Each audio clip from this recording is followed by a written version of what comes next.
It's such a pleasure to be here. It's kind of sentimental for me. I feel like I've been coming for probably all those 20 years. And before we bring up our really outstanding growth stage finalists today, I just want to point out it's been a good week in the news for innovation and entrepreneurship. We had a Nobel Prize winner. Did you guys see this? Who is cited for what we've known all along, that innovation-driven development and investment makes lives better in local communities. This is what we're doing today. We've been doing it for many years. So yay, Nobel researchers. The other thing we had that was kind of interesting, the frog heard round the world.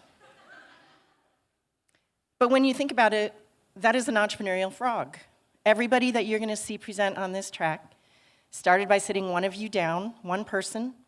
It multiplied.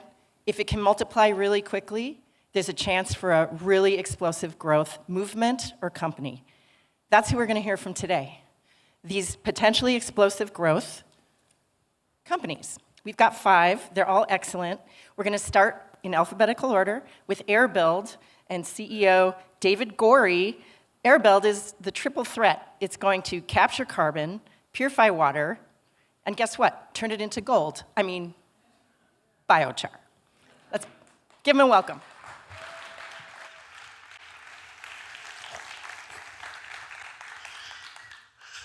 Hello, Bend, Oregon. How are you guys doing? First off, thank you, Angela, for that introduction. I am David Gorey, like she said, founder and CEO of Airbuild. And at Airbuild, literally, like she said, we're taking waste from the air, water, and literally our cities and turning that into value. We can all admit that the planet is getting hotter. And every degree hotter that our planet gets, we're seeing more erratic weather patterns, from heat waves to wildfires to snow and flood in random places. And these adverse weather events are affecting our most valuable resource, which is our water. Globally, 2.3 billion people lack access to clean water. And unfortunately, one of my co-founders, Richard, and I were 2 of those people. And it's estimated that the demand for clean water is set to surpass the supply by 40% in just 5 years. And this is more than just a third world problem. We're seeing that problem here in the US as well, with over 50% of our rivers being so polluted that we can't drink, swim, or fish in them. And we've also seen the aggressive price tags that go with fixing these problems, from $1.3 billion in New Jersey to one of the most publicized one with the Olympics, with the Seine River, $1.5 billion, to $4.5 billion in Boston. Airbuild is positioning itself at the intersection of climate mitigation and climate adaptability. We found the most photosynthetic organism that is literally in every polluted bed of water you can think of, microalgae. And we cultivate that in self-powered systems, combining it with solar panels, so literally nature plus technology, to enable on-site carbon capture, since algae is photosynthetic, improved energy generation by mimicking photovoltaics, which is the concept of 85% of the energy from traditional solar is lost due to heat. But if you can cool your solar panels, be it evaporative, water flowing cooling, you're boosting the efficiency. And our process boosts it by 12.5%. At the same time, the algae takes out nitrogen, phosphate, bacterial contaminants, outcompetes E. coli, microplastics, which is really a big problem now, PFAS, all from that water, thereby treating the water. So this is our flagship product. We call it the Airbuild Pod. It's an enclosed algae raceway that's deployed next to these polluted beds of water, rivers, lakes, municipal sewer lagoons, because there are cities in this country and globally that all they do with their wastewater is they pump it into holes in the ground, and I always whimsically imagine them doing this, waiting for the water to go up. Literally, that's what they do. So what we do is we position our solution next to those beds of water, pump the water in. The algae takes out the pollutants that I mentioned while also capturing carbon. We send that slurry into our harvester where it's separated between the algae biomass and the treated water. The treated water goes down to secondary and tertiary treatment to make sure that it not only hits, but exceeds EPA discharge standards. You can literally drink it. I would not, but bottoms up. And the algae on the other side is combined with the local waste from the cities, waste that typically would have been landfilled to release methane and leachates that would contaminate groundwater and the soil. Waste like agricultural waste, animal waste, invasive trees. We combine that with our algae and pyrolyze that cocktail. And by doing so, we're crystallizing the carbon and turning it into biochar, which is great for permanent carbon storage over 1,000 years, as well as biofertilizer for local farmers. We ran our prototype at the University of Massachusetts, broke ground on our demonstration facility in Green River, Utah, and are currently turning that on in about 2 weeks. You'll hear more about that in a few slides.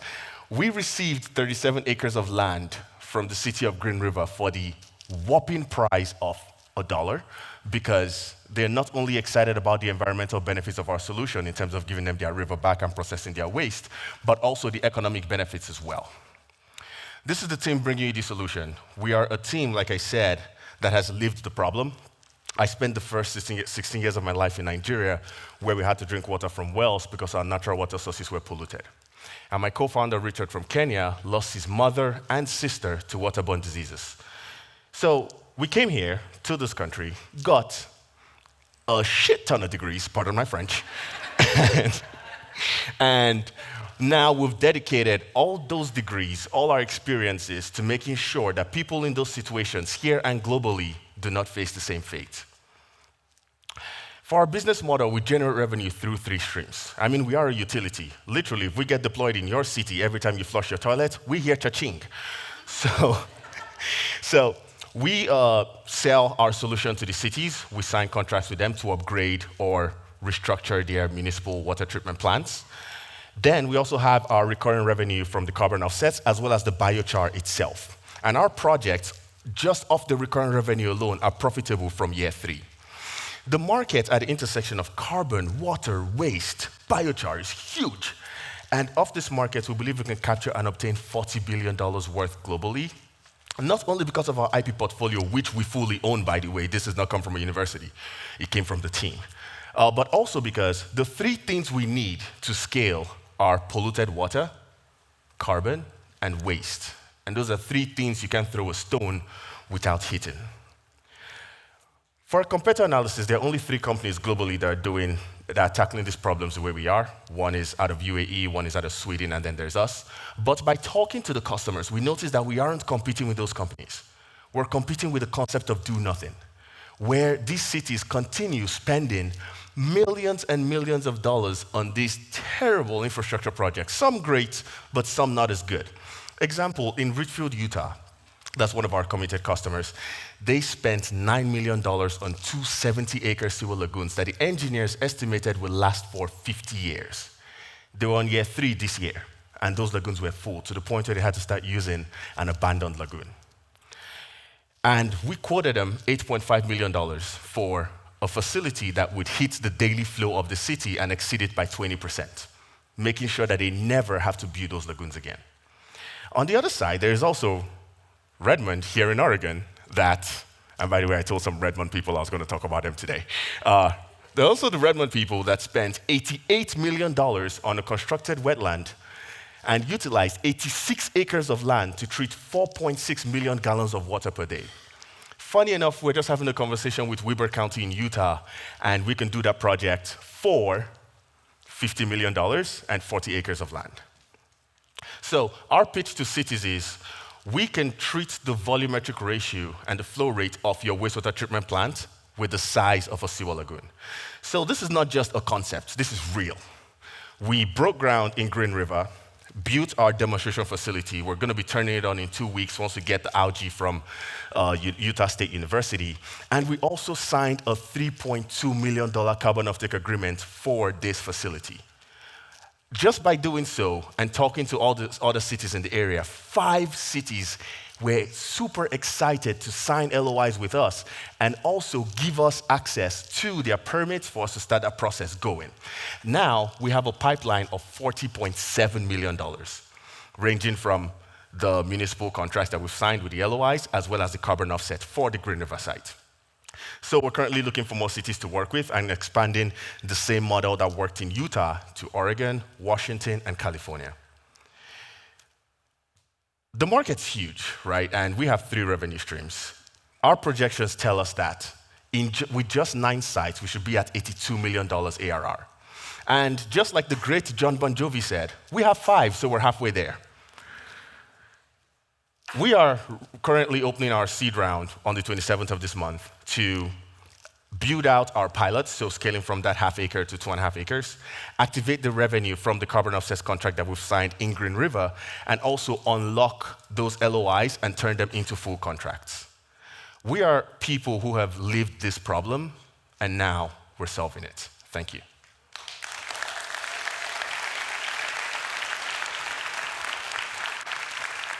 Excellent job, David. Thank you. So don't forget to get out your question. You can code, you can scan, you can type. But let's get some questions up. In the meantime, I would love to hear more about how you're going to go after some of these long converting pipelines, cities, et cetera. So we thought about that, and we thought about how we can reduce the pipeline. And at the end of the day, everybody wants something. So for us, the biochar is one of our biggest bargaining chips, because the people who make this pipeline move faster are the city managers and the mayors. But what do they want? They want to remain in power, they want to run again, stay in office. And the way to do so is to have the farming community behind you. So we partner with the city to give the biochar to the local farmers if and when they bring us their waste. The city of Green River was amazing. We sped through our permit for that site that you guys saw in just 4 months. And they also signed an exclusive waste management agreement with us. So if you guys literally poop in Green River, Utah, that's Airbuild shit. And I'm not joking.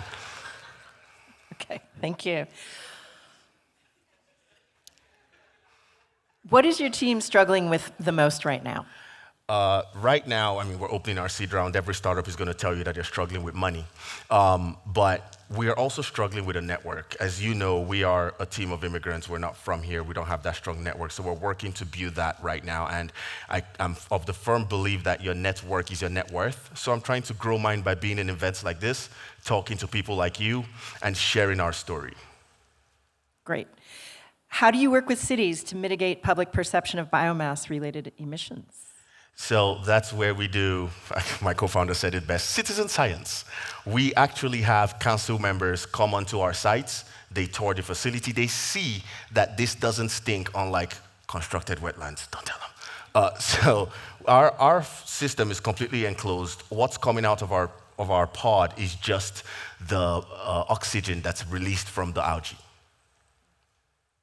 Are you looking to expand outside the United States? Yes, yes, and yes again. The goal of this solution is to go global. We didn't face those problems here in the US. We faced them in our own individual countries. And I've talked to people from Asia, other parts of Africa, Europe, that are going through, the same problems. And like I said, the only 3 things we need to scale are carbon, polluted water, and waste. Okay. The algae. Is all algae created equal, or are there special processes or procedures you need to follow for your algae? So there are over 4,000 strains of algae on this planet. And just like humans, algae is adjusting to its environment. So what we do is when we go to a new city or a new geographical location, we just pick the local algae strain and cultivate it. And like I said, in every polluted bed of water, there's algae there. So all we have to do is pump that water into our system, give it the necessary environment, which is what our pod does, because it's literally its own greenhouse, and the algae grows. Okay. What about maintenance? What's the long-term outlook with your maintenance strategy? So this system is designed to be fully autonomous.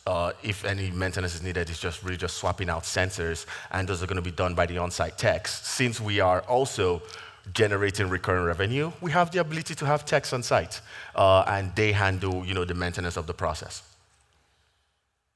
If I were to say it sounded too good to be true, what would be the one thing that keeps you up at night? I will say, the one thing that keeps me up at night is the fact that people have always struggled. We're not the first to think of algae for water treatment.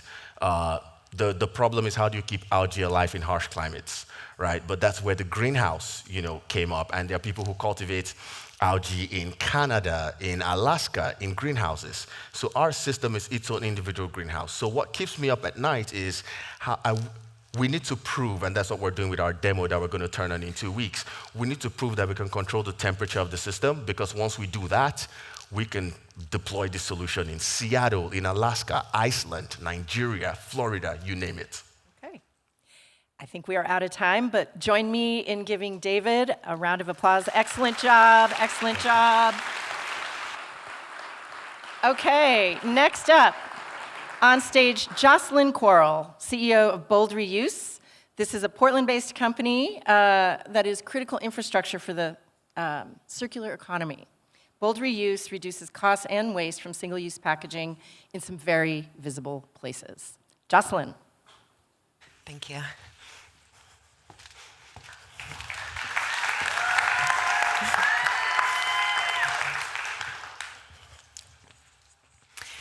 It wasn't too long ago when the concept of sharing a car, a bike, or even a room in your house sounded really weird. That is, until Uber and Airbnb not only normalized those concepts, they leveraged them as massive business opportunities. I'm here to tell you that if the idea of shared reusable packaging sounds weird to you today, well, Bold Reuse is normalizing that concept, and we're capturing the massive business opportunity it represents. I'm Jocelyn Quarles. I'm the co-founder and CEO of Bold Reuse, and we are experts in reuse infrastructure at scale, powered by our circular intelligence system. Last month, we launched reusable cups with the Kansas City Chiefs at Arrowhead Stadium. All beverages that last season were served in single-use cups are now being served by default in reusable cups. This is a very big deal, not only because it is the first full stadium implementation in the NFL, but also because it is highly likely that Taylor Swift has enjoyed a beverage out of a reusable cup by now. Over the past 18 months, we've expanded quickly and gained traction, launching reuse programs with amazing clients and strategic partners across the country. But why? Look, single-use sounds convenient, but the reality for these high-volume venues is they face complex challenges, both procuring and disposing of single-use packaging every single day with no sustainability benefits. These pain points are often overlooked because of the lack of viable alternatives on the market, but that's where we come in. We solve our clients' pain points and provide them with innovative value that single-use will never be able to. First, we tackle the procurement process. Compared to single-use, we are saving our clients time, money, and space in their facility while providing them with accurate, in real-time inventory visibility through our software. Second, we provide end-to-end operations support, collecting, washing, and delivering products back to our clients. Single-use just leaves them with a mountain of waste at the end of the day. And third, and perhaps most importantly, our circular intelligence platform provides our clients with valuable data insights and impact metrics that they can then leverage to drive sponsorship support and customer loyalty. Single-use provides them with no data, no innovation, and no competitive differentiation. And speaking of impact, we recently completed a study to validate the sustainability of our solution. What we found is that each use of a reusable cup contains 143% less embodied carbon than a single-use compostable cup. For just one stadium, for one professional sports season, that could add up to an elimination of over 100 metric tons of CO2. And as we drive impact, we're also driving revenue. Pricing transparency is important to our clients, so we keep our cost structure simple. They pay a per-item service fee, depending upon the product type and the volume, and we wrap our software subscription into that cost. We'll round out contracts with professional services that cover our change management support. We provide them at launch. And then we'll get creative and bring sponsorship or grant monies to the table to provide our team with additional upside or lower their launch cost. We're generating 70% margins and signing multi-year deals with our clients to lock in predictable recurring revenue. We'll close this year at $2.5 million, and we are currently at $3 million in ARR. In the US alone, these high-density venues are spending over $20 billion annually on single-use packaging. These are our target customers. We're talking about the stadiums, arenas, high-volume theaters, major corporate campuses and school districts, multi-day festivals, and events. And as we've expanded into this massive market, we've been incredibly capital efficient. For every dollar we've spent on growth, we've gained $3 in revenue. We've secured over $500,000 in non-dilutive capital, and 6 of our 7 markets are currently profitable, with Charlotte being profitable this quarter, anticipating. We are, we have both the financial rigor and the clear product market fit to continue to scale rapidly into this growing market. So now I'd like to share a bit about our go-to-market strategy and use Seattle as our case study. We first won a contract with Starbucks that enabled us to expand up north and establish ourselves in the market. Then we won a grant that allowed us to launch with Seattle Public Schools and increase our volume very quickly. From there, we expanded into large-scale public events at Seattle Center and high-volume music venues. Then we used our partner channels to lock deals with Woodland Park Zoo and with the University of Washington. And then just last month, we launched at Climate Pledge Arena, the world's most sustainable venue. Seattle is now our largest market, and we're netting $100,000 in profit per month there just alone. Seattle is also showing why we are winning the market. When we first expanded, there was a competing reuse service provider already operating there with a number of contracts. But we were confident in our approach, and we differentiated ourselves in these key ways. First, our proprietary playbooks are built on standardized processes that enable speed and lower our operating costs, creating a defensible competitive edge. Second, our software enables our team to operate reliably, so our clients can trust us to provide them with on-time deliveries and accurate invoicing, making us their preferred provider and reducing churn. Third, our first mover and network effects means that we can leverage early client satisfaction to drive viral expansion. Positive customer referrals create their own self-reinforcing moat. And lastly, we've locked in price advantage. So we are cost comparable to a number of single-use options and much less expensive than our competitors' rental reuse model. So now, with tried and true playbooks and with our software to support, we have a clear path of growth.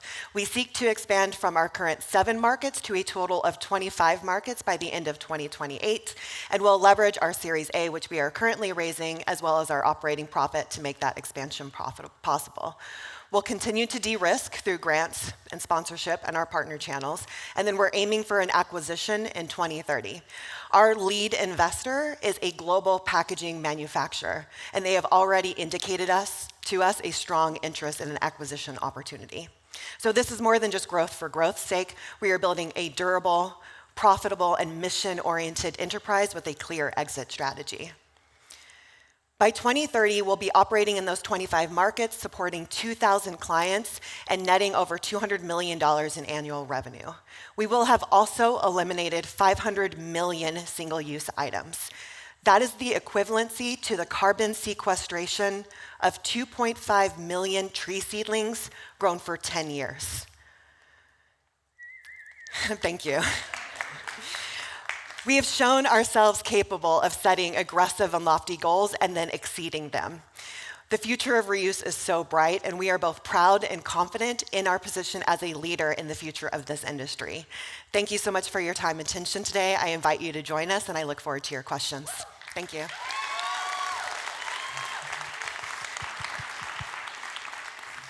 Excellent job, Jocelyn. Thank you, Angela. So, can you tell us, how does this work to go from one stadium agreement, which must be crazy hard to get, and they just seem to populate? Is there any sort of strategy to how one leads to more?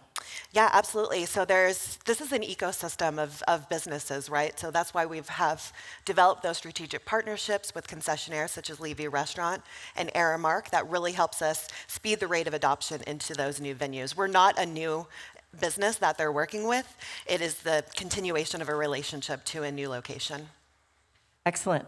So at a stadium, for example, what % of your reliable products get thrown away in the wrong container? Yeah, we're seeing return rates in the 90th percentile, between the 70s and 90s.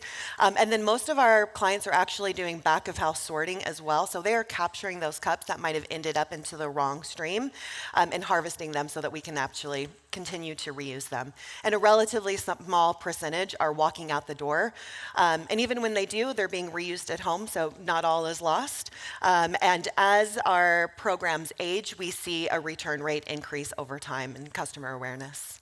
Okay, kind of touched on, but how do you clean them all? Somebody wants to know. Oh, commercial dishwashing equipment. That is the easiest part of our business.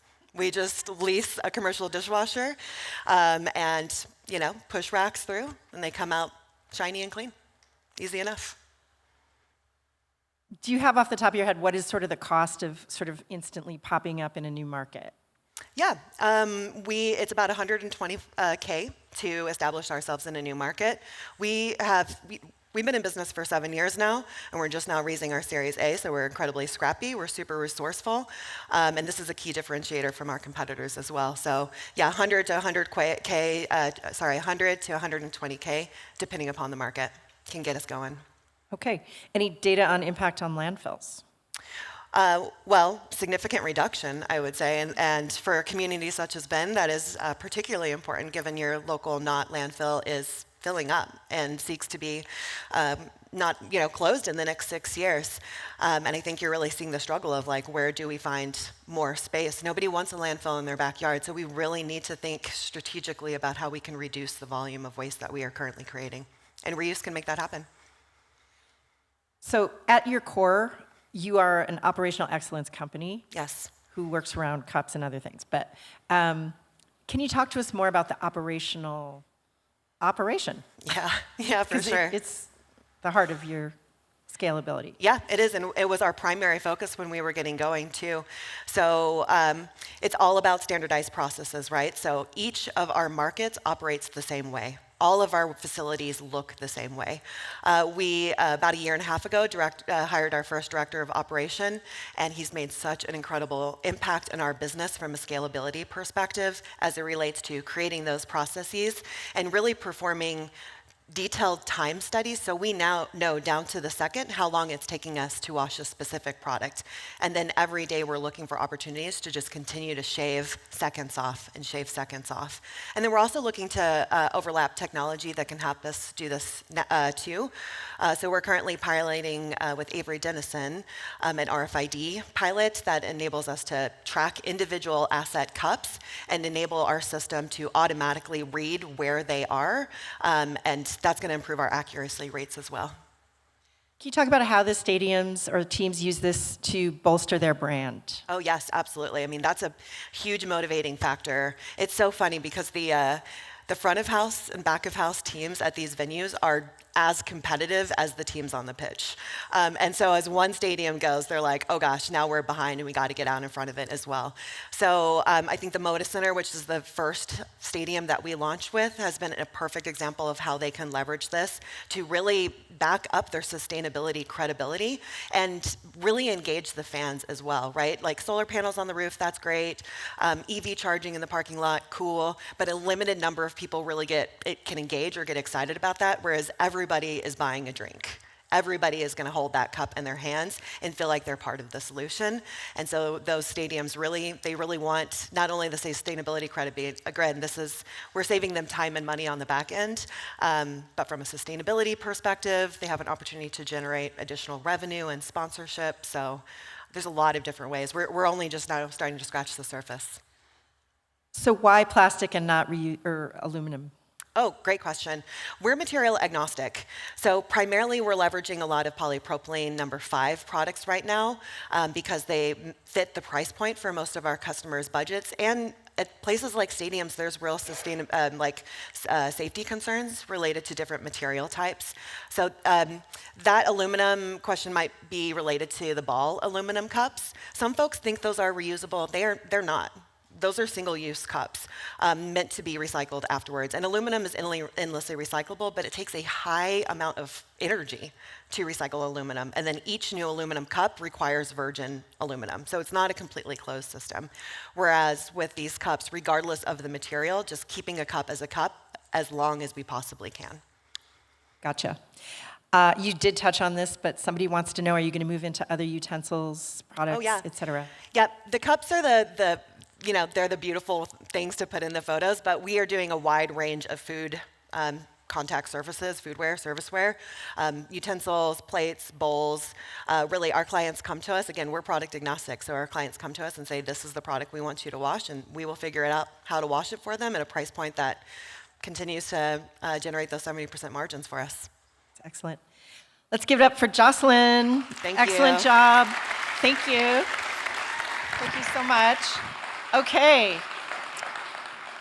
Next up, we have MarineSitu, and we have CEO James Jocelyn.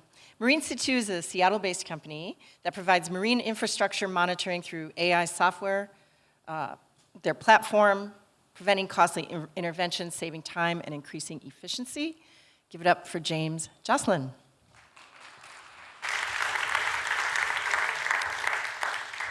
Awesome. Thank you for the opportunity to be here today. As she introduced me, my name is James Jocelyn. I'm the CEO and co-founder of MarineSitu.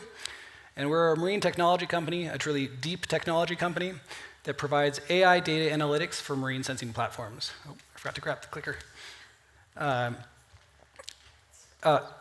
Sorry. And this background picture is actually from one of the early instrumentation systems that I deployed with the University of Washington that really set me off on the path to building MarineSitu. So to go back even further, I got my introduction to marine engineering working on this tall ship with Sea Education Association out of Woods Hole, Massachusetts, where I got to sail over 25,000 miles around the world's oceans as the chief operating engineer. And it was through these two experiences that I really learned about the incredible opportunities that remain in our oceans, as well as the challenges of working on these incredibly harsh and unforgiving environments. So in case you aren't familiar, when we lump all marine industries together, we like to call it the blue economy. And the blue economy is growing. Last year, it was estimated as a $2.8 trillion industry, and it's forecasted to grow to over $5 trillion in the next 10 years. But in order to hit those growth metrics, we really need new enabling technologies that will lower the cost and complexity of underwater operations. All of these industries are putting cameras, sonars, different instruments in the water to try and see and hear around their operations and understand what is happening. But they're quickly running into problems with data interpretation, because currently the standard is really to rely almost entirely on manual data review. So to give you an example of this problem, a local example, the Columbia River Basin has over 150 hydroelectric projects, and most of those actually require fish counting in their ladders to inform fisheries operations. In some cases, 24/7 counting of the different fish. At Bonneville this year, to date, we've seen over 4.5 million fish pass through their ladders, sometimes with periods where thousands of fish are passing every single hour. And believe it or not, they are still doing this entirely manually.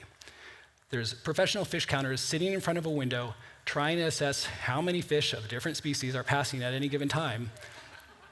And for a ladder like at Bonneville, that can take up to 4 full-time FTEs to manage that one site. And this problem exists not just in fisheries applications, but also in offshore energy, aquaculture, and defense and security applications. Data from all of these industries requires highly trained, often PhD-level expertise to interpret. And that can lead to long delays in data analysis and reporting, and put very high costs on managing these projects. And this has really been limiting the growth potential of these industries. And so our solution to this problem is a full-stack AI software platform that we call the Salty Suite. And to go back to our example in fish passage monitoring, this is a problem that one of our customers actually came to us and asked them to help them solve about 4 years ago, or 3 years ago. And so using a machine vision camera and our Salty Suite platform, we were able to automate fish passage counting and classification to the species level. And this last year, we streamed over 1.5 billion images from this single camera at Bonneville Dam that we summarized in a cloud dashboard and ultimately reduced their counting costs by over 95%. And so this is a great example, a local example of an application of our technology, but we've had customers across all of those different industries and demonstrated similar value propositions. And so we've built our Salty Suite platform based on the needs of our customers to include edge-based data acquisition, customizable AI for target detection, tracking, and classification, and then cloud dashboarding to summarize the data products and make them easily accessible to our customers.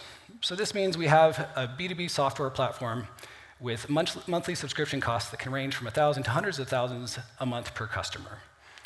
And if need be, we can also help them with their hardware integration through one of our proven platforms, like the one that was on that original intro slide. So as you might expect from these examples, most of our early customers were industry developers that were looking for actionable insights from their data streams. And while these customers really helped us define our value proposition and build out our MVP, it also meant that most of our early work was project-based. And while these can be great long-term sticky customers, they have a very long, slow acquisition time, and sometimes can take years before they're able to scale their operations. So in the last 6 months, we've adjusted our customer strategy, where we are now partnering with other hardware developers, camera makers, sonar makers, to be their AI solution provider for their products. And this has allowed us to rapidly scale our deployments of our platform by tapping into their customer base. So one of our biggest differentiators in this industry is really that we are already actively doing this and have been profitable. In the last 4 years, we've had over 4,000 deployment dates, allowing us to build up a very large data moat with these unique data sets, brought in over $6.5 million in non-dilutive grants and early customer contracts, and have 15 active customers across the US, Canada, and in the UK. And what this means is that we have done the R&D needed to bring our products to market, really demonstrated strong market pull, and de-risked this opportunity as we are now looking to scale our operations. So to take a step back and think about the market opportunity, as I mentioned, the blue economy is a $2.8 trillion industry. Focusing just on marine sensing applications, we believe we have over $10 billion total addressable market and a $1.9 billion serviceable addressable market just within North America and Europe, where we're already serving customers. And as a company, we've plotted a path to over $90 million in annual recurring revenue in the next 5 years.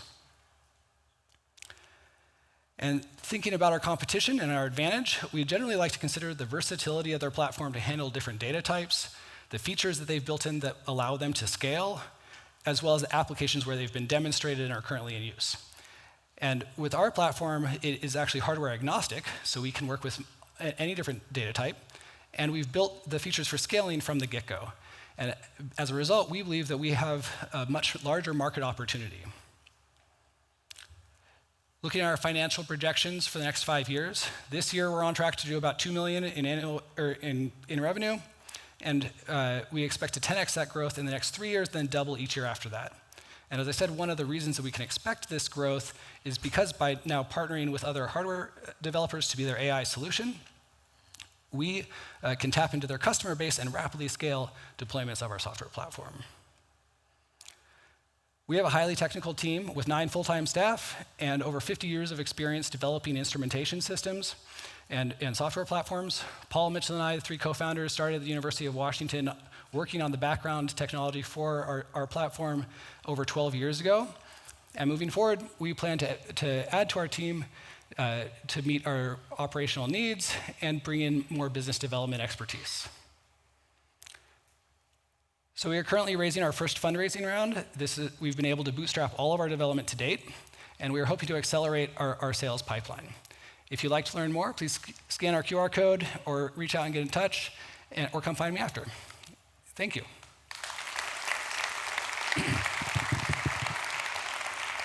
Great job, James. Thank you. Get those questions flowing. Tell us a little bit about the roles of 2 things in your company. Cybersecurity, what are the security strategies and risks with what you're doing? Yeah, so cybersecurity, we are basically building off of cloud platforms. So right now, we are primarily built off of Google Cloud Platform and have been using a lot of their cybersecurity protocols. But we have been building in a way that we could easily tie into the common platforms, essentially. It really depends on the customer. We're looking to get into defense applications where cybersecurity is going to be a much bigger concern, and have been talking with a couple of programs that help make that transition, essentially. Okay, great. Let's see. What exactly were you doing hanging off that ship? Someone wants to know. Inquiring minds want to know. Yeah, so as the onboard engineer, I got to also participate in swim calls, is what we call them, when we get to jump off the boat and swim in the water. The bow sprit was one of the most fun places to jump off the boat because it's one of the highest, and it had a chain stay that basically supports the bow from underneath that you could climb up as well. I'm a rock climber, and one of the reasons I like Bend and like coming down here.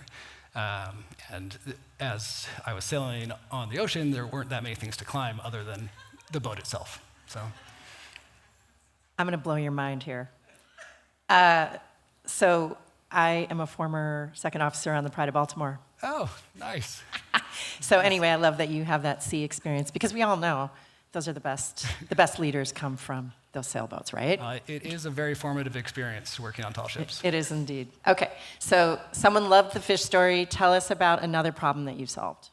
Yeah, so our original background at the University of Washington was in marine energy, so tidal and offshore wind and wave energy. We're actually working with the PacWave project and POET down in Newport. They're building out a wave energy test site. Some of you might be familiar with this. DOE put in over $40 million to build this facility, and this next year they're hoping to actually go operational. But we've been helping them with the environmental monitoring that they're doing down there. So we basically help manage the data streams that they're getting from these deployments where they're running sonars 24/7, trying to look for seals or fish or different things in the water around the devices and see what they do. Yeah, so they're basically helping people reduce the data burden of monitoring offshore devices. Great. You have a team of problem solvers. What are some problems that your team cannot solve that you will need other people to solve? So we do have a highly technical team.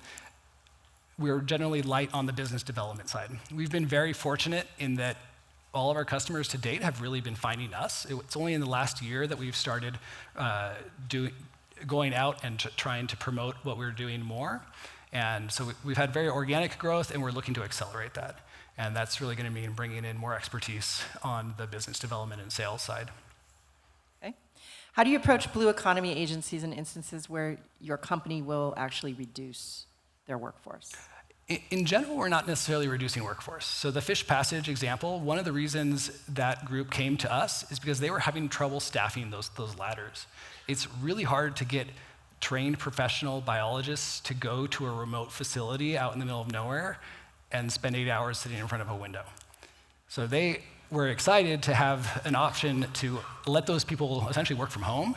They're still doing quality review, quality assistance of the data. So we're not actually just displacing those people. We're just making their lives a little bit easier. Okay. And when you're actively going after government contracts, how do you see, sort of other than business development and sales, do you see other expansion and adaptation required from what you're doing now?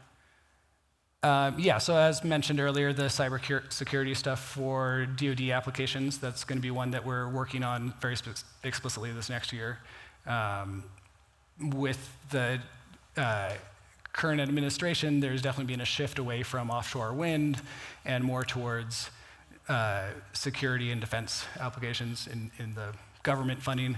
But most of our funding is actually not from the government per se, it's from industries and people who are trying to grow the blue economy. Can you say more about one of those industry partners? Just give us an example. Yeah, well, so I guess a couple of different examples. The one that I mentioned earlier, the marine energy, are one of our main customers, or I guess two of our main customers aren't even in the US. We have one up in Canada and one out over in Wales. And so they're building out big tidal energy sites and have come to us to provide the data management for them because there isn't anyone else who has this capability currently. Another example is in aquaculture, and we just started a project down in the Gulf looking at a multi-trophic aquaculture system where they're growing fish in fish pens and oysters in oyster cages along the sides of the fish pens, and they're using our cameras to monitor their feeding operations and make sure things are running well when and they don't have to send somebody out there on a daily basis to do that. Excellent. Thank you, James. Well done. Yeah, Let's thank give you. James a hand.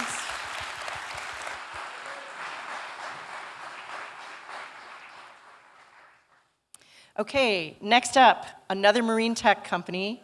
I love that we have a marine tech little cluster here today. Please welcome the CEO founder of Photon Marine, Marcelino Alvarez.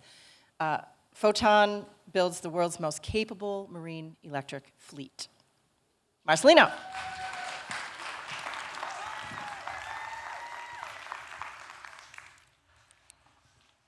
I've spent my whole life out on the water, and for years, I watched fumes rise over the transom of a vessel, over a loud, chugging gas outboard motor, and thought, we can do better than this.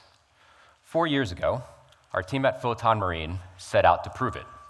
And since then, we've built the tech, the partnerships, and the momentum to electrify one of the final frontiers in transportation, commercial hovercraft. And now, everything is converging around us: the policy, the demand, and the readiness. The industry is finally catching up to where we've been headed all along. Today, I'm thrilled to show you how Photon is going to execute on its mission to decarbonize marine propulsion, and why this moment belongs to us. We believe that outboard motors are a critical part of our marine infrastructure. Each day, they're used by ports and utilities, the seafood industry, tourism, and transportation to move people and products on repeatable routes. And these are heavy-duty applications, 1,500 to 2,000 hours a year of operation per year. And these are also mission-critical applications, where the risk and the cost of failure is incredibly high. And the fact of the matter is that traditional gas outboards just fail to deliver. First, on cost. Fuel makes up nearly 43% of an operator's OpEx. Secondly, these outboards are designed for recreational boaters, for whom 50 to 100 hours a year is a normal year, and whose maintenance cycle is every 100 or 300 hours. But that commercial operator hits that every 6 weeks. On top of that, there's the environmental impacts. An average outboard motor used in commercial applications emits nearly 200 metric tons of CO2 per year, the equivalent of 42 homes worth of electricity in the US. And that's nothing to say of the safety considerations. Fuel is inherently flammable, and in the US, there's nearly 200 accidents per year attributed to fuel. Now, electric propulsion seems obvious, has a pretty reasonable payback period, cheaper OpEx, and cheaper total cost of ownership. And on top of that, it has a number of environmental benefits as well. No fumes, no oil spills. It's easy to maintain because there's fewer moving parts. And those fewer moving parts means fewer failures at sea, so it's an inherently safer system. And yet, we don't see electric commercial hovercraft everywhere. And there's a number of reasons why that's true. The first is commercial operators desire the familiar over the future. They don't want electric flying boats. The second is they need to see the product in order to believe. In some cases, the upfront cost of the batteries may be too cost prohibitive. And these customers, they need to see data in order to justify the purchase. At Photon, we solve all of those barriers. We have a familiar yet purpose-built system. It looks like an outboard, but it feels like the future. We work with commercial boat builders to put our technology on a familiar style of vessel with a notable brand. And we've also created a number of opportunities for our customers to try before they buy, from sea trials to pilots to leveraging incentives, grants, and financing to get those customers into an electric vessel. And then on the data side, we capture data so that we can provide our customers with the information that they need to determine which vessels in their fleets make sense for electrification, all the way to delivering ESG reports at scale. And so again, a focus on the familiar. These are commercial hovercraft. These are tools that can be leveraged by industry applications. And our system is purpose-built for commercial. It's a lower profile, lighter outboard motor that delivers torque instantly. And then we have fleet management, designed for the future. Mobile applications so that a customer can see the charging status on their vessels, and then also a web interface where they can see all the vessels in their fleet. And we've been able to leverage something that our focus on commercial has really allowed us to do, which is the incentives that exist at a state level. In both California and Washington, an organization named CalSTART is running 2 programs, Core and WAZIP, that will enable our systems to cost less than a gas outboard. And these incentives are accelerating adoption because it lowers the barrier to entry by quite a bit. Our systems are effectively free in California and Washington. Free is a great price. And this has allowed us to really just gain monumental amount of traction this year. We've booked about $4 million worth of revenue, led by organizations such as the New York Power Authority, the Port of Friday Harbor, the Port of Detroit, and facilitated by organizations such as the Canadian Ocean Supercluster and the Washington Department of Transportation. In that CARB Core voucher program, we currently have 4 LOIs with organizations such as the Port of Oakland and the Scripps Institution of Oceanography, that if they get those vouchers, those will convert to purchase orders. And in Washington, we're gearing up for the program, which launches in November. And on top of that, Washington also has a tribal boat electrification program, and we're in discussions with a number of tribes as well. Our pipeline isn't just driven by incentives at states. We're seeing inbound interest from Australia, Belize, Korea, and Turkey for electrification systems to meet organizations' desires to bring down their costs and transition to cleaner propulsion. The marine industry is going to be one of the last to decarbonize. There are tens of millions of vessels out on the water, and nearly all of them are powered by fuel or diesel. But the equation's flipping, and we're reaching a tipping point where it's no longer whether or not if propulsion works, but actually proof that it is profitable. And what we're seeing as an additional data point is that each customer deployment is an accelerant to the next one. There's a ripple effect from delivering a single electric vessel, and that is because most of our customers have more than one vessel in their fleet. And our customers that operate in large ports and marinas also have neighbors and other operators. And when those businesses see the performance, the savings, and the silence of electric propulsion, they want in. And that is what's driving our market to grow. And that is why Photon is going to have a dominant position in the $16 billion outboard motor industry.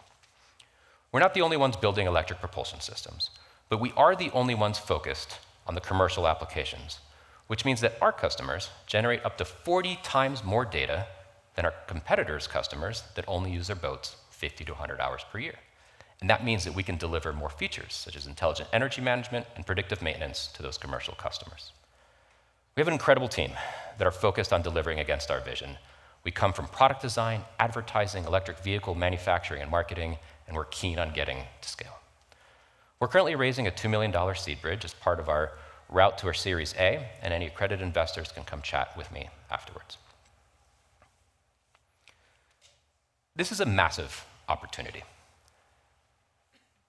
For decades, the marine industry has waited for the alignment of technology, of public policy, and of market consensus to get to this point. But that moment has arrived.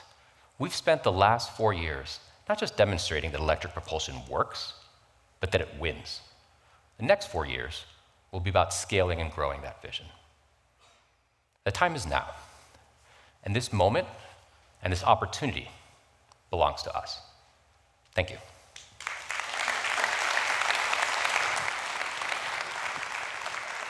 Great job, Marcelino. Thank you. Well, we saw you here, was it last year or the year before? 3 years ago. Okay. Can you take us through let's call it a 30-second progress sprint on the 3-year story, since many of you have been following along for those years? Yeah, I think 3 years ago when we were here, we were gearing up for our first boat show where we were going to have a boat in the water. That was Miami International Boat Show. And I think at the time we thought that the first industry that was going to move was tourism, because we said, hey, these are large cruise companies and they're going to be motivated to switch. And I think what we didn't anticipate was that the cruise industry wanted a little bit more data validation, but that for ports, they've already seen everything else electrify. All the terrestrial land vehicles, the forklifts and the drayage vehicles and the, all the cranes. And so for them, this was an easier box to check. And so they became a first mover. So it was sort of an unintended surprise. We love those surprises. I do too. Okay. Someone would like to know, how are you handling the charging infrastructure? So the great news is that for most of our applications, we can use existing charging infrastructure that's available at marinas. So 70% of US marinas already have the equivalent of a level 2 charger. And that's because gas boats already have needs for electricity at the dock. for air conditioners or refrigerators. So for most of our customers, we just supply the vessel with a charging cable, and that's enough. For whale watching, water taxi applications, DC fast charging is desirable. And in California, the core program actually includes up to $100,000 for charging infrastructure and incentives as well. Okay.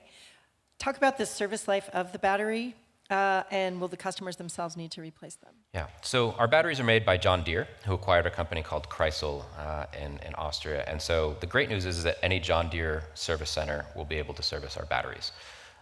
They're rated for about 10,000 hours or 10 years or so of sort of top-line performance, and then below that, we'll just keep going with it. Below that, they might reduce sort of state of charge. So we think the batteries will last beyond that, like we've seen in automotive, but at some point, customers may want to swap out. Okay. And what about range anxiety? What's the runtime? So it really depends on how fast the vessel's going. At slow speeds, you can run, all day and into the next day and into the following. At fast speeds, you eat into that quite a bit. So it's anywhere from, 45 minutes of runtime if you're blasting around at full speed to over 35 hours of runtime if you're cruising. And so what we see with our customers is that they're never in one power band the whole time. They might go at full throttle, out to a job site, 2 or 5 miles offshore. They work at a slow speed for the entirety of the day, and then they come back. And so each of the out and backs might use 10 or 15% of battery, but while they're kind of loitering or doing activities, they use less than 1 or 2%. So really, for us, we're trying to get enough energy to have a day on the water and then charge overnight. Question about vehicle-to-grid strategies. Have you made any progress thinking that through? Yeah, we're big fans of V2G. We say vessel to grid instead of vehicle to grid because we think that marinas are a better test case for V2G. One of our partners that's part of our Canadian Ocean Supercluster grant, Blue Grid, is focused on a lot of V2G sort of testing and applications. And yes, we see a world where a marina operator is able to reduce the cost of a boat rental slip to a customer because they're feeding energy back into a grid. And if you imagine a world where there's maybe 50-50 recreational and commercial boats that are electric in a marina, well, they have different duty cycles. The recreational boaters use their boats, Saturday and Sunday, maybe on Fridays, and the commercials are the opposite. And so we really think that V2G in boating applications is going to be a powerful driver of revenue. Does the weight of the batteries versus traditional engines stand to change anything with the vessel balance, et cetera? It's about the same, actually. So, our batteries each weigh about 865 pounds, which is the equivalent of like a 130-gallon fuel tank. And our motors only weigh about 375 pounds. So we've shaved weight off the back, put it into the center of the vessel. And unlike a gas boat, our weight stays the same regardless of energy usage. So the naval architects like this because they can design a vessel for a specific weight, and that doesn't change over time. So it's actually more beneficial to be in an electric system. Okay, what about electrical shorts, corrosion, and other problems that come from interactions between electronics and salt water? Yeah, so obviously salt is a corrosive material. A salty old naval dog once told me that the ocean is a cold volcano, and I think he's certainly true. I think what we're doing to protect against corrosion is using marine-grade IP67 connectors, controllers, and then obviously as part of our software stack and maintenance, making sure that we're doing visual inspection on any common wear and tear. We still use anodes for electrolysis. Everything is grounded and built to ABYC standards. And if you don't know what an anode is or electrolysis, find one of us or James during a break, and us salty dogs will set you straight. Thank you. Are you focusing only on new vessels, or can older boats convert?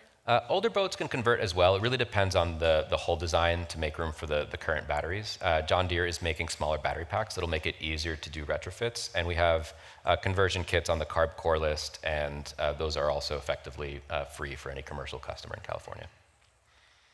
Excellent. I guess I get one more question, and I guess it gets to be mine.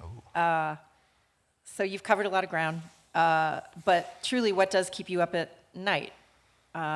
Political environment has changed quite a bit, but you're an entrepreneur and you expect obstacles. So what is it? Yeah, the thing I'll say about the political environment is that if you focus too much on it, it can certainly keep you up at night. And I've tried to focus a little bit more on where are the opportunities that are emerging within this administration. And that's hard to do sometimes, to be totally honest. But the silver lining amidst the darkness is that there are a number of efforts to restore the maritime industry's prowess in this country. And there are opportunities around shipbuilding and building vessels for the Coast Guard and the Navy that I think were much needed, even if it's for the wrong reasons sometimes, but much needed, and we're finally starting to see that. I think in terms of what keeps me up at night, I love our boat building partners, and I think that in order to get to scale, we need more of them. And I think that there's something regional about the boat building sort of relationships, and just thinking through, to get to scale, how we sufficiently scale that up, and what the role of a business like ours is in controlling some of that supply chain and building some of the vessels ourselves, and helping our boat building partners expand their operations to get to the scale that we need to in order to have an impact both environmentally and financially as well. Good thing night is long, because there are many things to keep awake over. Marcelino, great job. Thank you so really much. Thanks for having me. Thank you. Thank you, everyone. While we transition to our last growth stage finalist, I'm going to issue a short challenge to the audience. I love seeing all the questions come in. Very interactive, very interactive. But I'm going to throw a little journalist's ask of you. Try to make it not a yes-no question. You're going to get a better answer. Okay, so give me all those non-yes-no questions as we welcome up our last CEO, Aaron Brown, with Rapta. Rapta is going to also be a triple threat sort of deal. Let's see if I can get it right. Increase efficiency, accelerate workflows, and reduce waste. Is that right? But all of it adds up to supercharging US manufacturing, which we care about. So, Aaron.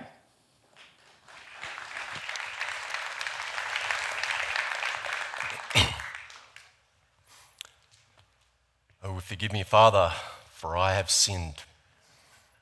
I have a mistress. Her name is manufacturing. This love affair goes back over 30 years. But right now, I have to tell you, manufacturing is in trouble. She needs our help.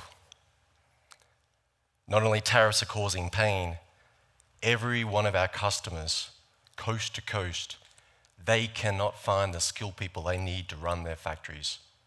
It's frankly becoming a national security emergency. By 2033, we're going to be short 4 million assembly workers. We simply can't build product fast enough. And honestly, I hold this little guy here accountable. We're so enamored by our smart devices, by our social media, that we're no longer outside in the garage working on the Camaro. We're not building those hand skills, those practical skills. And honestly, with all respect to the workers walking into factories every day trying to help, our customers say that they smell like French fries. And what they mean is that they're ex-Uber drivers, they're ex-fast food workers. They don't have the technical skills for them to hit the ground running. So Rapta was purpose-built to solve this mission. We're building Skynet for the factory floor, the good Skynet, right? Every one of our customers that we've walked in, they've told us that they're pulling products off the line and reworking it at a 20 to 40% rate. Can you imagine that? Product going down the line, every fifth one, they grab off the line, they pull it off, they do a bunch of rework and put it back on. It's incredibly wasteful. Our wedge and where we started with our mission was on quality.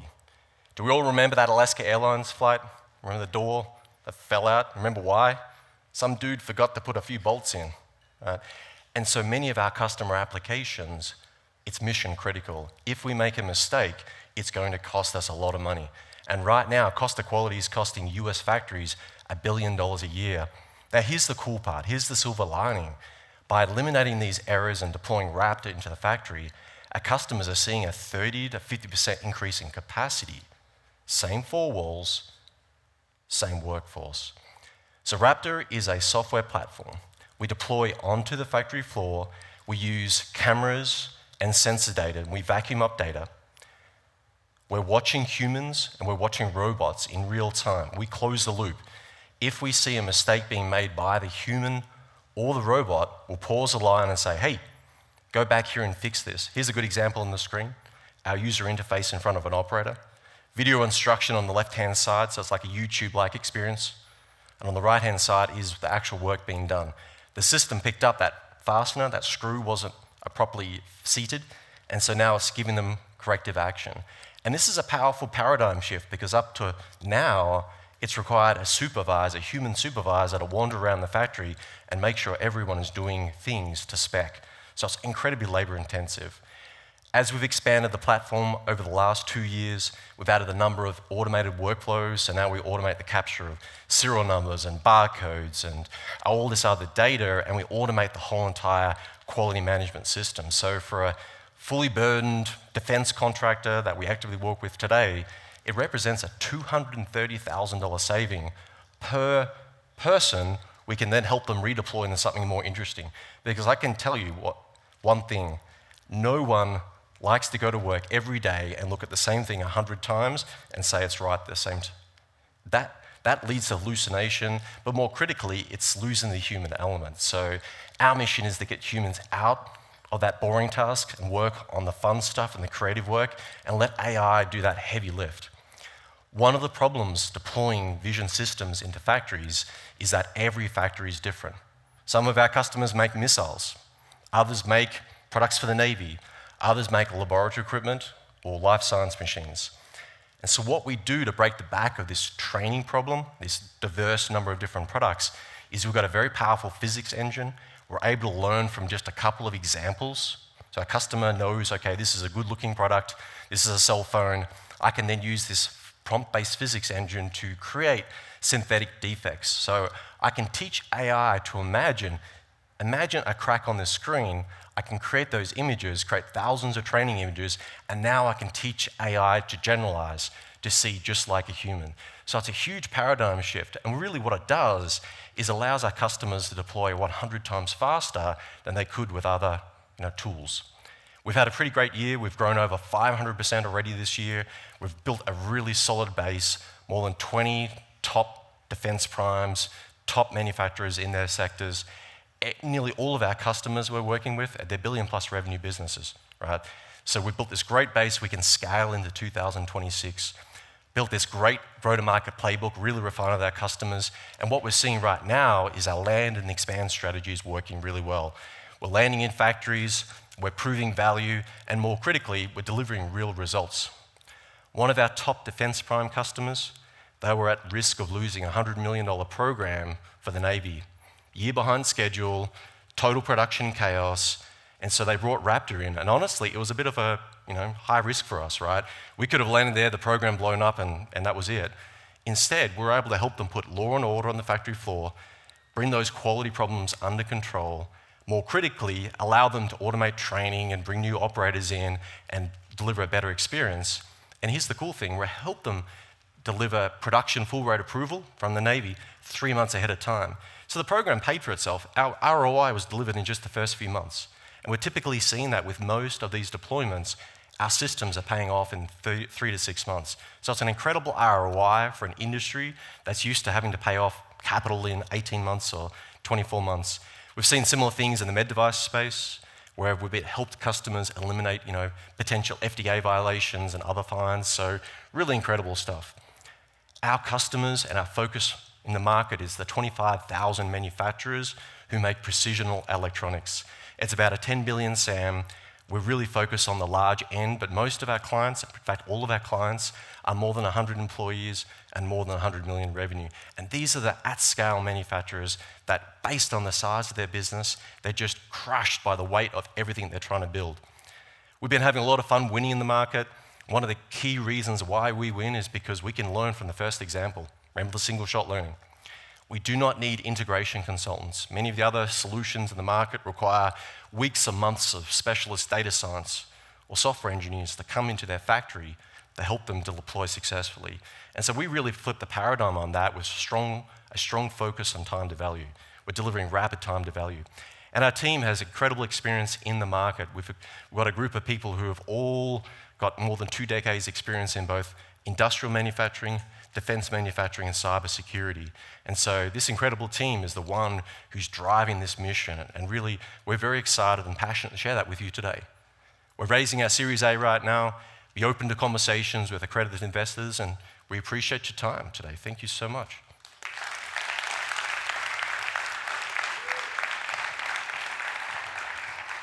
Thank you, Aaron. Hello, Great job. Angela. Well, hello. So You and I have talked a bit about your company, and I kind of botched the 3 things. So I missed the error part. That was good, though. I liked it. Thank you. But really, I think you're offering a huge value prop because you're hitting 3 levers at once. How does that convert to the sales process itself? Because some people care about efficiency, some care about capacity, and some care about errors. It's all about the wedge. So our customers, the VPs of manufacturing, the directors of manufacturing, what they'll pay for is quality improvements, because it's very tangible when you do an ROI calculation that we eliminate these errors, and that pencils out very fast. So primary is always quality. They'll complain about training, but really what they're paying for is quality improvements. And then you hear it in the words that our customers use. They say, hey, by the way, we've got this powerful tool. It solves quality problems, pays off quickly, and oh, by the way, it delivers training, it delivers workflow automation, it does all these other things. It's kind of actually like an MES system. So our customers are already recognizing it's doing so many things, but quality is the wedge. That is really what drives that rapid return for them, and it's the reason that drives the purchasing decision. Okay. Did I scare the questions away? Okay, good. How much customization does each new customer need? 0. We've built a no-code action builder, so it allows our customers, they're typically people who are deploying in the factory are process engineers and manufacturing engineers. So they're technical, they know what they need to do to be successful. But we have a no-code action builder where I can build together very complicated work sequences. So I can say, hey, step 1, I want a data capture a serial number. Step 2, do a video-based work instruction. Step 3, now they've done something, let's do a quality inspection. Step 4, back to data capture. And so I can build these custom sequences. Requires no custom development from Rapta. And here's the cool part, much like our appliance, you kind of think of like a Stripe or any of the other large service providers, we have a full RESTful API, and our customers' own IT teams do the full integration with their MES or ERP system. So for us, every deployment, outside of teaching the customer how to use the product, doesn't require any customizations. Okay. Less customization also probably means more potential competitors able to come in and make something happen, right? It's all about time to value. So the key part and the key value proposition of Rapta is really the automation and the proprietary technology we have in our training engine. So how we teach the AI model to see like a human being. And so we've got synthetic generation templates, our AI agents, based on the type of action that the operator selects, will actually invoke a different script. And so basically what that means is, much like a human knows how to read, we use one part of our brain to do that, another part of the brain will create motion. We have different centers of excellence in our Rapta brain that allow it to see and act like a human, but more critically, it allows it to rapidly learn like a human being. And that's a big differentiator. Okay. So what do you see as your liability exposure, such as when a whole line fails and you fail to catch it? That's a great question. So far, we've been able to avoid any liquidated damages or any liability on the line. I think it's a function of the industries that we're going after. This is precision electronics. The problems are so, honestly, sometimes shocking that are occurring that they're willing to put in anything. And once they see the results, they're thrilled. And everyone knows that AI is not going to be 100% accurate. And in fact, we use a proxy out of the DoD, right? If I'm working inside the Department of War somewhere, and I want to send a tool downrange, I need 70% confidence to get there. And so typically what we're targeting is a 95% accuracy rate, and most of our customers are thrilled with that. If we need a higher accuracy rate, what we can do is we can look at the same thing from 2 different angles and get the check. It's kind of like what a human would do. If I want to look at something once or twice, the AI can check twice, just like a human. Okay. How do you plan on adapting to the adoption of AI, robotics, and dark factories, and the eventual reduction of humans in manufacturing if your service is reliant on human mistakes? We are already working with robotic inspection systems, so we've already gone down that path. We're actually forging a path on full automation with our customers today. One of the powerful things that we're doing is we're capturing all of that process knowledge that used to walk around in their heads of their employees. That's now captured inside the Rapta AI brain. So when the humanoid robot's finally ready to walk into a factory, we can pick it up from our PC and put it inside the humanoid robot. So we're really excited. We actually see it as a big opportunity. And critically, Rapta's not trying to solve the humanoid robot problem, which is a very expensive problem to solve. The questions are getting really good, you guys, by the way. Good job. What, if any, human quality checking is required to keep the AI accountable? So our system creates a full photographic record. So we track every single step of the human. The photographic records are available for our humans to review, and we know that our customers will spot check those. So not only does AI make a judgment, we will then allow the humans, and we'll encourage our customers, hey, go back and periodically audit, right? And if an error is flagged, it will also display on the screen an option for the supervisor to say, no, that's wrong. I actually want to accept that use case. And so it allows the human to actually interact with AI. So it's more of a co-pilot, particularly in this phase. And then again, if it's a critical inspection, if it's mission critical, we try and get a second look at it from a different angle or position. So much like the human, I can double check the work. AI can do the same thing with a very high level of accuracy. Okay. Thank you, Aaron. Great job. Thank you. Yeah, thank you. Okay. That wraps up our growth stage presentations. I want to leave with one other cool thing, not cool thing, but thing that happened in the news in the last few weeks. A very famous, very important community organizer / anthropologist passed, Margaret Mead, right? What is the thing Margaret Mead, besides her storied career, amazing contributions, what do we kind of know her for? Anybody? A quote? Small group of people. Sound familiar? Yeah. Never underestimate the power of a small group of people to do things. In fact, that's the only way things get done. This is what we do here today and every year, is we act with agency, with our voices, with our community, our entrepreneurs, our investors, and really, most importantly, the backbone, this BVC, the EDCO staff, Shannon, each and every volunteer. This thing does not happen without a lot of people coming together to make great things happen. So let's give it up. Thanks for that, Angela.